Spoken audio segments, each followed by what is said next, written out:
أنا زيِّك بالضبط، كل يوم بابقى محتارة مش عارفة أعمل غدا إيه.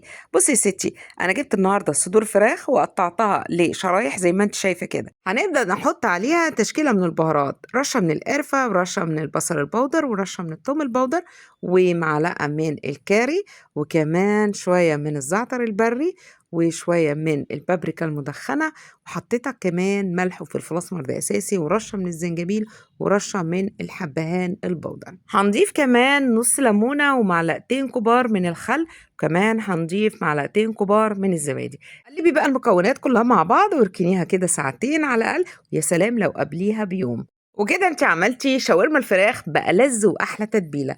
هاتي بقى زيت في طاسة وخلّيه يسخن جامد أوي، وابدئي انزلي بالشاورما لحد ما تدخل معاكِ في السوا، بتكوني طبعًا مجهّزة عيش الصاج إحنا عملناه مع بعض طلع معايا ناجح مليون المِيّة، هتلاقي الفيديو عندِك على القناة، احشي بقى الساندوتش بتاعِك، حابة تحطّي في قلبه بطاطس هيبقى روعة، وخيار مخلِّل بقى وتومية وضبّطي كده الساندوتش بتاعِك، التومية أنا عاملاها في البيت وهانزّل لكم إن شاء الله الفيديو بتاعها، وهاتي بقى الساندوتش كده الحلو دوّة عشان ياخد التحميصة، لو ما فيش الساندوتش ممكن تحطّيه على grill من فوق البوتاجاز أو في الميكروويف، هيطلع معاكِ مقرمش وخطير. نبدأ بقى نسمّي الله وناكل وأحلى ساندوتش شاورما وبألف هنا.